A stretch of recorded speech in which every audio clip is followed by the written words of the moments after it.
So today I'll be showing you how to make a fidget cube.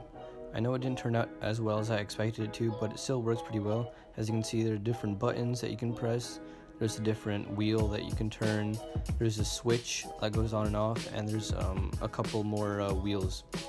It's completely made out of paper and chopsticks and toothpicks, I think. And that's pretty much it. Let's get right into the build.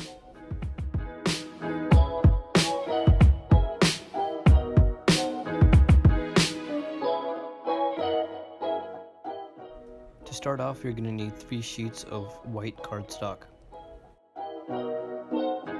Now, using Elmer's glue, I'm going to start to make some hardened paper, which is taking Elmer's glue and then spreading it across the paper and then folding it back up again, and then I'm going to take these 3 sheets and then stack them on top of each other to create a big sheet of hardened paper. If you want to learn how to make it more in depth, the link will be in the description to the video.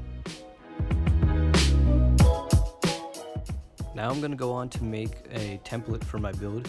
So it's going to involve all 6 sides and then any different small pieces that I may need to create any of the moving parts.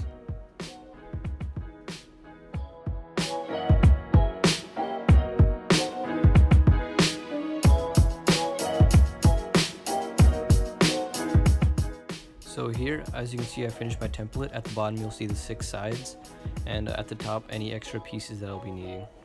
The first 2 sides are going to have the buttons. I know it looks a bit confusing, but it'll be explained later on.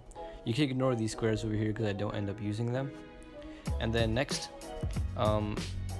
basically this is where the wheels will go. As you can see, the 3 wheels at the top. I'm going to be putting wheels in there that you can turn.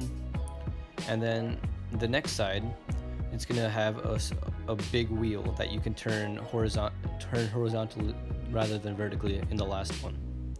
And the next one we have a switch. As you can see, the switch is over there on the top right. And then the last side, I've decided to do nothing with the last side. I know you see a pattern here, but I'm not going to do anything with it. Now all I'm going to do is put my template onto my hardened sheet, and I'll be good to start cutting it out.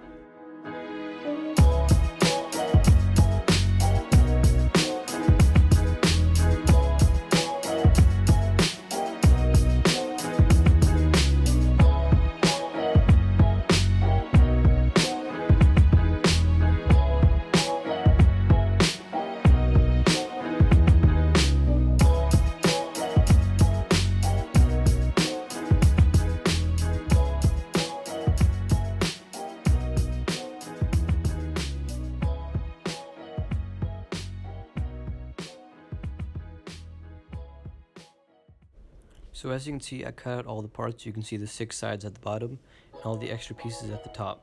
I have still a few to cut out, but for now that's all I need. Now basically I'll be needing a lot of holes in the paper, and here I'll show you how to do it. So I take a thumbtack, and you poke a hole through. You use all your pressure to poke a hole through, and then slowly you can start to move the needle around and start to widen the hole until it becomes the width of what you want to put inside. If it's a toothpick or a chopstick, whatever you want. You can also use an X-Acto knife to make the hole bigger, and that'll work just as well.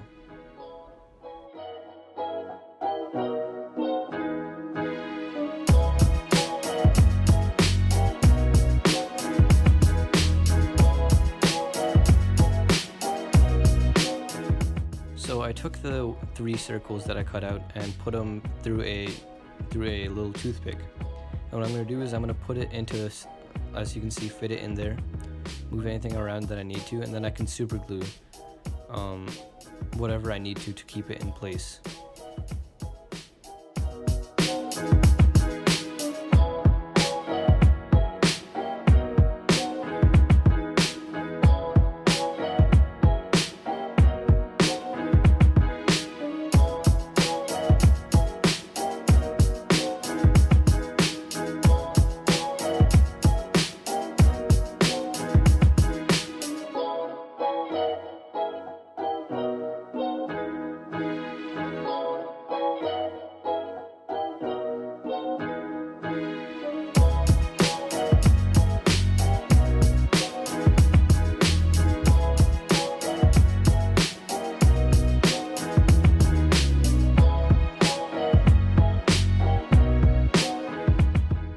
So for the switch, what I did was I put a little toothpick through the center of the switch, and this is going to act like the axle. I can just put the switch into the little slit that I made, and I can pressure fit it in there, no need for any glue, and as you can see, the switch works perfectly well.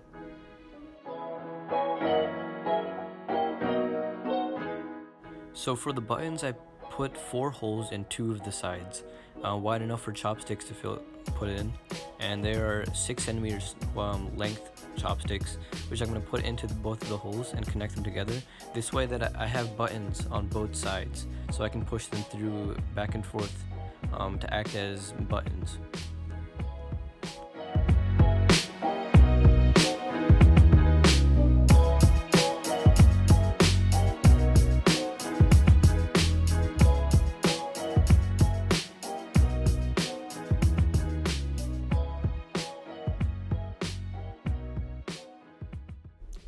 Now for the last side, I'm going to put a small hole in the center of the side and then take the circle and have one hole in the center and one in the side. So first I'm going to take this toothpick and I'm going to put it through the center of the circle, and then make sure that it's all the way down, just like that. Now what I'm going to do is I'm going to take another toothpick and then I'm going to put it in the side, except opposite. So I'm going to push it through the opposite side.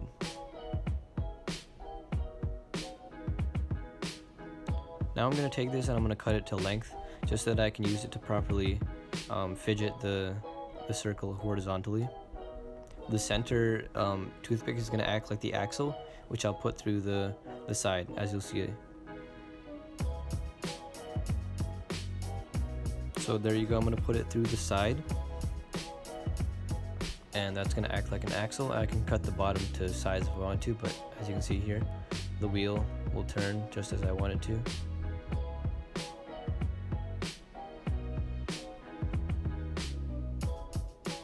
That's pretty much it for the horizontal axle, and we're finished with all the sides, and now we can move on to assembly.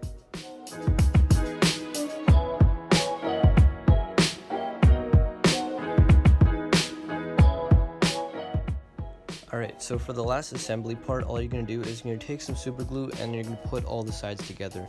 It's pretty self-explanatory. As you can see, I'm doing it here. If you want to skip past this, because it is self-explanatory, you can see the finished product at the end.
So that's pretty much it for this project. I think it could have gone better. As you can see, there are some holes and some measurement issues, but other than that, I think it turned out pretty well. I might try it again sometime later, but I'm happy the way it turned out. So like, subscribe, comment, and I will be back next time.